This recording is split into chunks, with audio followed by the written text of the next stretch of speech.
ደግሞ ትላንት የተደረጉ የ2026 የዓለም ዋንጫ የጥሎ ማለፍ ጨዋታ ውጤቶችን እንደዚሁም ደግሞ ዛሬ የሚደረጉ መርሃ ግብሮችን በተመለከተ ተጨማሪ መረጃዎችን ሊሰጠን ባልደረባዬ እስማኤል አሚን እዚሁ ይገኛል።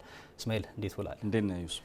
እንግዲህ ዓለም ዋንጫው ወደ ወሳኝ ምዕራፉ ላይ ደርሷል። ትላንት እጅግ አስደናቂ የሆኑ ጨዋታዎችን ተመልክተናል። በተለይም ደግሞ ብራዚል ከጃፓን ጋር ያደረጉት ጨዋታ ድራማዊ ነው ማለት እንችላለን። እጅግ አዝናኝ የነበረ ጨዋታ ነው። እንግዲህ ብራዚል ጃፓንን ጥላ ወደ 16ቱ መቀላቀሏን አረጋግጣለች። ብራዚል እንግዲህ ላለፉት ረጅም ዓመታት ማለት ይቻላል ወደ 4-5 ዓመታት እንደዚህ አይነት ብራዚል ካየን ቆይተናል። ትናንትና የቀድሞ ብራዚል ተመልሳለች ብሎ በሙሉ አፍ ማውራት የሚቻልበትን የጨዋታ መርሃ ግብር ከጃፓን ጋር በተደረገው ጨዋታ በትክክል አሳይተውናል። ምርጡም ብራዚል በሁለተኛው አጋማሽ ደግሞ በትክክል መመልከት ችለናል። ብዙ ጫና የሚፈጠር ፕሬሲንጉ በጣም የሚገርም የክንፍ ጨዋታዎቹ የበዙ አንድ ለአንድ ግንኙነቶቹን በጣም ጥሩ አድርጎ የሚያሸንፉ ተጫዋቾችን የያዘ በጣም ተጋጣሚውን ጫና ውስጥ ከቶ መጫወት የሚችለውን ብራዚል በትክክል በትናንትናው መርሃ ግብር አይተናል ማለት ይቻላልና የነበሩት ተጫዋቾችን በጣም ድንቅ ነበሩ። ቪኒሲየስ፣ ኤንድሪክ፣ ኩኛ የመሳሰሉ ካሲሚሮ ሁለተኛው አጋማሽ ላይ በጣም ጥሩ ነበር። በርካታ ጥፋቶችን በተለይ ካሲሚሮ በመጀመሪያው አጋማሽ ላይ ሲሰራ ነበር። ከዛ በተጨማሪ እንደዚሁ በጨዋታው ዋጋ ሊያስከፍለው የሚችለውን ቢጫ ካርድም ተመልክቷል። እንደዚሁም ለጃፓን ግብ ስትቆጠር በተለይም ደግሞ በከፊል ጥፋቱ የሱ ነው ማለት ይቻላል። እስማኤል ነገር ግን የጨዋታው ኮከብ ተብሎ ተመርጧል። በመጀመሪያው አጋማሽ የነበረው የብራዚል ማንነት ሳይሆን አሁን ብራዚል ጨዋታውን ስላሸነፈች ሁለተኛው አጋማሽ ጋር ስንሄድ ሙሉ ለሙሉ ብራዚል የተቀየረችበት አንቸሎቲ ፈርስት ሃም ቲም ቶክን በደንብ አድርጎ የተጠቀሙበትን መርሃ ግብር በደንብ ተመልክተን ሁለተኛው አጋማሽ ሙሉ ለሙሉ ሌላ ብራዚል ነበር። እኛ የምናውቀው ብራዚል ሁለተኛው አጋማሽ ላይ ነው የተመለከትነው። በጣም የሚያጓጓ ጨዋታ፣ በጣም በተደጋጋሚ ልናየው የምንፈልገውን ብራዚል በሁለተኛው አጋማሽ አይተናል። ካለ ኔይማር ነው ያንን የሚያየነውና ምርጡን ብራዚል አይተናል። የተሻሻለውን ካሲሚሮን ጨምሮ ሁሉም ተጫዋቾች በየቦታቸው መሻሻሎችን አሳይተዋል። በተቃራኒው ግን ጃፓን ያችን 1-0 ውጤት ለማስጠበቅ የሄዱበት ርቀት ግን ዋጋ አስከፍሏቸዋል። በመጀመሪያው በምድብ ጨዋታዎች ላይ የነበረውን የጃፓን ማንነት ሁለተኛው አጋማሽ ላይ ሙሉ ለሙሉ አተነዋል ማለት ይቻላል። ያንን ማድረግ አልነበረባቸውም። የብራዚልን ማንነት በደንብ የሚረዱ ቢሆን ኖሮ ጫና ፈጥሮ መጫወት የሚችሉበትን አጋጣሚ ይጠቀሙ ነበር ብዬ አስባለሁ። ለምን ሞሮኮ ያደረገችውን ከብራዚል ጋር መመልከት ስለምንችል ጃፓን ከዛ ያነሰ ማንነት የላትም። በተለይ በካውንተር ፕሬሲንግ በጣም የተሻለ አቀራረብ አላትና ብራዚልን ልታስጨንቅ የምችልበት አጋጣሚ ነበር። ያንን ሳትጠቀም ወደ መከላከሉ ሙሉ ለሙሉ ማለት ይቻላል የራሳቸውን ሀፍ ላይ ብቻ የተቀመጠውን የጃፓን ቡድን ተመልክተናል። እንግዲህ ሾርኔ ይመስላል ምናልባት የብራዚሉ አሰልጣኝ ጃፓንን አድንቀናል አሉ። ሁለተኛው አጋማሽ ላይ ግን ሙሉ ለሙሉ ተከላክለው ለብራዚል የመጫወቻ እድል የፈጠሩትን የጃፓን ተጫዋቾች ነው የተመለከትነውና ሁለተኛው አጋማሽ ላይ ጃፓን የወሰደችው የጃፓን አሰልጣኝ የወሰዱት እርምጃ የሚያስወቅሳቸው ነው ብዬ አስባለሁ።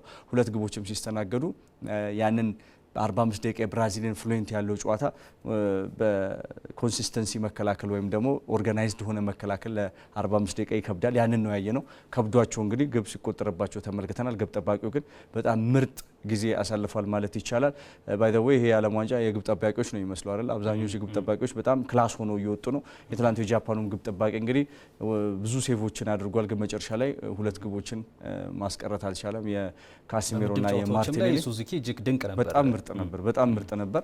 ትላንትና ግን በጣም ጫና፣ አሁን ግብ ጠባቂ ልዩነቱ ጫና በጣም ሲበዛብህ ግቦችን የምታስተናግድበት ጊዜ እየሰፋ ይመጣል።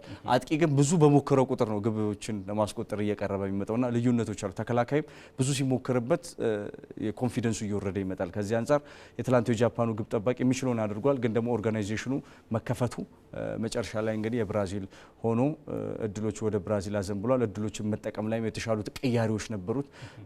ማርቲኔሊ ተቀይሮ ገብቶ ጨዋታውን ማሸነፍ ችሏል ማለት ነው። እስማኤል እንደዚሁ ያልተገመቱ ሀገራት በዓለም ዋንጫው ታሪክ የሰሩ ነው። እነ ኬፕ ቨርዲን ተመልክተናል። አውስትራሊያ፣ ዲሞክራቲክ ሪፐብሊክ ኮንጎ እንደዚሁም ደግሞ ቦስኒያና ሄርዞጎቪናንም ተመልክተናል። ትላንት ተረኛዋ ፓራጓይ ነበረች። ጀርመንን ጥላ ወደ 16ቱ መቀላቀሏን አረጋግጣለች። ፓራጓይ ምናልባት የአሜሪካ ምድብ ውስጥ የነበረች ናት። በአሜሪካ ምድብ ላይ እንግዲህ አቋሟ በጣም የደከመ ቡድን ሆነን ተመልክተናናት። ከዛ በፊት ግን በላቲን አሜሪካ ጥሎ ማለፍ ግን ሁሉንም ጨዋታዎች ያሸነፈች እሷ ነበረች። በጣም ጠንካራ ቡድን ናት። ብራዚልም ሆነ አርጀንቲና ሊገጥሟት የማይፈልጉት ቡድን ሆና በማጣሪያዎችና በወዳጅነት ጨዋታዎች ተመልክተናታል። የዓለም ዋንጫው ምድብ ጨዋታዎች ግን ያንን ነገር ማየት አልቻልንም ነበር። በተቃራኒው ጀርመን የመጀመሪያውን ጨዋታ 7 ግብ አስቆጥራ ካሸነፈች በኋላ ግን ከአይቨሪ ኮስት ጋር ራሱ ያሸነፈች ጨዋታ በጣም የደካማ አይቨሪ ኮስት ማሸነፍ የሚገባትን ጨዋታ ግን አሳልፋ ለጀርመን የሰጠችው በሳይኮሎጂና በመሳሰሉ እድሎችን ባለመጠቀም ጀርመን አሸንፋ የወጣችበትን መርሃ ግብር የተመለከተ ሶስተኛው በኢኳዶር ስትሸነፍ ደግሞ የጀርመንም እውነተኛ ማንነት እዛ ጨዋታ ላይ በደንብ ያሳያል። ደካማውን ጀርመን በዘንድሮ ውድድር ዓመት እየተመለከትን ነው። በእርግጥ ወጣቶቹን ከአንጋፎች ጋር ብቻ አይመስልም 2018ም 22ም ላይ በተመሳሳይ ከምድብ ማለፍ አልቻለም። አሁኑ እየተሰራ ያለ ቡድን ስለሆነ ነው። ጥሩ እንቅስቃሴ የሚያሳይ ነው። ተስፋ ያለው ነው። ግን ደግሞ የሆነ በጥንካሬ ቶሎ ጎልቶ የሆነ ቦታው ላይ መድረስ ያልቻለ ናግልስማን በጣም የዘገዩ አሰልጣኝ ይመስላሉ። ግን ፕሮሰስ የሚፈልግ ጉዳይ ነው። የሆነ ትውልድ አልፎ በአዲስ ትውልድ ላይ ነውና ጥሩ ቡድን እየገነቡ ይመስላል። ግን ጊዜው አሁን አይመስልም። ለዚህ ነው ደካማ ቡድን እየተመለከትን የነበር ነው። ጀርመን ያንን ነገር ማሳካት ያልቻለችውም በሁለተኛው በምድቦቹ ጨዋታዎች ከተመለከት ሁለተኛው ሶስተኛው ላይ የእሷን ማንነት በደንብ ያሳያል። ፓራጓይ ትላንትና የነበራት ማንነት ግን ከጀርመን ጋር ተመሳሳይ ነበር። ወደ አቋሙ ያልመጣችውን ፓራጓይ ነው። በመለያ ምት ነው የተለያዩት። ግን የጀርመን የጨዋታ አስተላለፍ ስንመለከት ሙሲያላ እዚህ ጨዋታ ላይ አልነበረም። እንግዲህ በአጥቂ መስመር ላይ ከሀቨርትዝ ስቲል እየተጠቀሙበት ነው። ሙሲያላም እዚህ ጨዋታ ላይ አልነበረምና ከኪሚክም ወደ ኋላ ተመልሶ በቀኝ ስቶፐር ነው የሚጫወተው። ምናልባት መሀል ላይ ቢሆን ኖሮ የተሻለ ባላንስ የማድረግ ማንነት ነበረው ብዬ አስባለሁ። ኢንቨርትድ አድርጎ የሚጫወትበት አጋጣሚ በጣም ትንሽ ነው። ያንን ፍላንክ ነው እያገዘ የሚገኘውና ጀርመን ብዙ የሚቀራት ብዙ መስተካከል የሚገባት አይነት ቡድን ሆና ተመልክተናታል። እስከ ፍጻሜ እስከ ፔናልቲው እስካቀናበት ድረስ እንግዲህ ተመሳሳይ ወይም ደግሞ ባላንስ የሆነ እንቅስቃሴ አይተናል። ፔናልቲ ላይ እንግዲህ ፓራጓይ አሸንፋ ወጣለች ማለት ነው። እስማኤል እንግዲህ ሌላኛው ደግሞ አስገራሚ ውጤት የተመለከትንበት ትላንት ሌሊት 10 ሰዓት ላይ የተደረገ ጨዋታ ነው። አፍሪካዊቱ ሀገር ሞሮኮ ዳግም ታሪክ የሰራች ነው። በዓለም ዋንጫው ብዙ ርቀት ይጓዛል ተብሎ የተጠበቀ ብሔራዊ ቡድን ነበር የኔዘርላንድስ ብሔራዊ ቡድን። ትላንት ግን አሸንፋ ወደ 16ቱ መቀላቀሏን አረጋግጣለች። የትላንትናውን ጨዋታ ለተመለከተ ብዙም አስገራሚ አይደለም። ውጤቱ ለሞሮኮ ነው የሚገባው። ወቀሳው ግን ወደ አሰልጣኙ ወደ ሆላንዱ አሰልጣኝ ነው። እንግዲህ ኪውማን ሮናልድ ኪውማን ነው የሚያቀነው። በጣም ደካማ የሆነ የጨዋታ ሲስተም ይዘው ነው የገቡት። የሞሮኮን የበላይነት ያወጁበትን የጨዋታ ፎርሜሽን ነው የገቡት። ቫንደቪን፣ አኬ፣ ቫንዳይክ፣ ቫንሄክ እና ዱምፍሪስን የተከላካይ ተጫዋቾችን አድርጎ 5ቱን ተከላካዮች ይዞ ገብተዋል። የመጫወት ፍላጎት እንደሌላቸው ግልጽ ነው። እኛ አሰልጣኝ በባርሴሎና ቤት እንግዲህ ተከላካይ ሆኖ ለረጅም ጊዜ ተጫውተዋል። በጊዜያቸው እንግዲህ የዓለማችን ቁጥር አንዱ ተከላካይ ሆኖ ነው ጫና ያሳደረባቸው።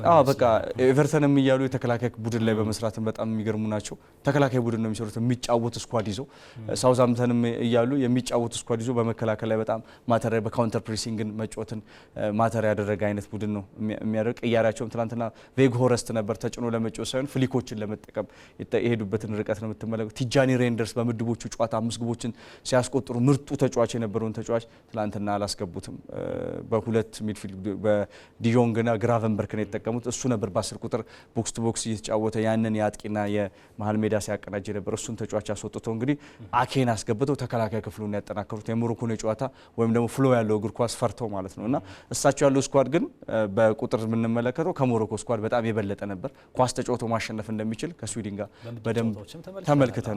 ያንን ማድረግ የማይፈልጉ አሰልጣኝ መሆናቸው ዋጋ አስከፍሏቸዋል። እስከ ፔናልቲ በቀጠላቸው ራሱ የግብ ጠባቂያቸው ድንቅ ብቃት ነበር።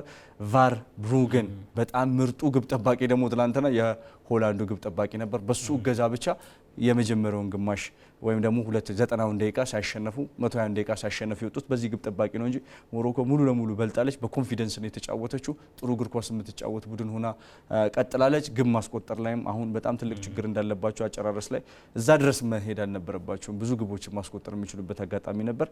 ግን ደግሞ ምርጡን ሞሮኮ በትክክል ተመልክተናል። መሀል ሜዳውን የተቆጣጠረ ጨዋታውን የተቆጣጠረ በፍላንክም የተቆጣጠረ ማፈናፈኛ በሆላንድ በኩል ማፈናፈኛ ያሳጣቸውን አይነት ቡድን ነው የተመለከቱ። ከመመራት ተነስቶ ዳቻ ውጤት አምርቶ ግን ደግሞ ጨዋታውን መመራቱ ራሱ ጨዋታውን አይገልጸውም ነበር። እንደ አጋጣሚ የሄደ ኳስ ነው የተቆጠረባቸው። ሞሮኮ ግን ምርጡ ቡድን መሆኗን ቀጥላለች። ግብ ማስቆጠር ላይ ግን አሁንም መስተካከል ያለበት ነገር እንዳለ ይሰማኛል። ኪውማን ግን በሆላንድ ብሔራዊ ቡድን ይህንን ወርቃማውን ትውልድ ማስቀጠል የሚችሉበትን ሁኔታ አልፈጠሩም። መሰናበታቸው ግድ ይመስላል። በጣም ደካማ የኪውማን ጊዜ በረጅም ጊዜ በሆላንድ በኩል እየተመለከትን ስለሆነ ማለት ነው። እስኪ የቆይታቸውን ሁኔታ በቀጣይ የምንመለከተው ጉዳይ ይሆናል። ዛሬም የጥሎ ማለፍ ጨዋታዎች እንደዚሁ ቀጥሎ ይከናወናሉ። አይቮሪ ኮስት ከኖርዌይ፣ ፈረንሳይ ከስዊድን፣ ሜክሲኮ ከኢኳዶር ጨዋታቸውን ያደርጋሉ። እስማኤል ኮትዲቯር ራሷን በደንብ ማስተካከል አለባት። በተለይ ኖርዌይ እና ጀርመን የመሳሰሉ ሀገራቶች ላይ ራሷን በደንብ አድርጋ ማንነቷ እንደ ሆላንድ እንደ ሞሮኮ ማሳየት መቻል እንዳለባት ይሰማኛል። እኔ ከእግር ኳስም ውጪ ነው ጉዳዩ ብዬ ስለማስብ ነው። ላይክ በጣም ኮንፊደንሳቸው በጣም ይወርዳል። አሁን ከጀርመን ጋር ከተመለከቱ ጨዋታውን በልጠው ጨዋታውን እየመሩ ግን ደግሞ ወደ መሸነፍ ያቀኑ ኮንፊደንስ ላይ በጣም መስራት የሚገባቸውን የኮትዲቫር ብሔራዊ ቡድን መለከታለሁ። ኖርዌይ እንግዲህ ከጀርመን ያነሰች ናት ብዬ ነው የማስበው ነው በግሌ። ስለዚህ ኮትዲቫር ዘና ብላ ጨዋታውን ማሸነፍ የምችልበት ኖርዌይ ከሴኔጋል ጋር የነበረውን ጨዋታ ከተመለከትክ ማለት ነው ሴኔጋል ያሸነፈችውን ጨዋታ ግን በኩሊባሊ ብቸኛ ድክመት ብቻ ጨዋታውን ኖርዌይ ያሸነፈ የወጣችበት መርሃ ግብር ነው የተመለከተው። ኮትዲቫር ግን ጠንካራ ተከላካይ ሚድፊልድና የአጥቂ መስመር ተጫዋቾች እንዳሏት ወጣት ቡድን ነው። ታያው ደግሞ ጨዋታውን ስህተቶችን አይቶ በታክቲክ አቀናብሮ መግባት የሚችልበትን አጋጣሚ የሚፈጥር አሰልጣኝ ነው። ስለዚህ ኮትዲቫር ዛሬ እውነተኛ ማንነቷን አፍሪካን ወክላ መሄዷን ተከትሎ ማሸነፍ እንዳለባት ይሰማኛል። የሚያሸንፍ ስኳድም ከኖርዌይ የበለጠ ስኳድም እንዳላት ስለሚገባኝ ማለት ነው። ፈረንሳይ ከስዊድን እንግዲህ ሌላው የሚጠበቅ ጨዋታ ነው። ስዊድን ደካማ መሆኗን እንግዲህ በሆላንድ 5 ግቦችን ስታስተናግድ ተመልክተናል። ጥሩ እግር ኳስ መጫወት የሚፈልጉ ቢሆንም ኋላቸው በጣም ክፍት ነው። በፊት መስመሩ ደግሞ ጠንካራ የሆነ ፈረንሳይ ብሬ ደግሞ እመለከታለሁ። ስለዚህ ስዊድን ጠንካራ የተከላካይ ክፍልን መስራት አለባት ያንን አጥቂ መስመር ለማቆም። ፈረንሳይ ይህንን ጨዋታ በቀላሉ ለማሸነፍ እንግዲህ ብዙ ግቦችን እንዳስተናገደው ስዊድን ሆላንድ እንዳስቆጠረው እንደዚህ አይነት ግቦች እንዳታስተናግድ እፈራለሁ። ስዊድን ግን ጠንካራ የመከላከያ ክፍል መስራት መቻል አለባት። እድል ተሰጥቷታል፣ እድሏን መጠቀም መቻል አለባት። ግን ፈረንሳይ ከባድ ቡድን ትመስለኛለች። እንደዚሁ ሜክሲኮ ከኢኳዶር ሌሊት 10 ሰዓት ላይ የሚደረግ ሌላ ጨዋታ ነው። እስማኤል አሚን እዚሁ ተገኝተ ስላደረስከን መረጃ ከልብ እናመሰግናለን። መልካም ቀን ተመኘው። መልካም ቀን።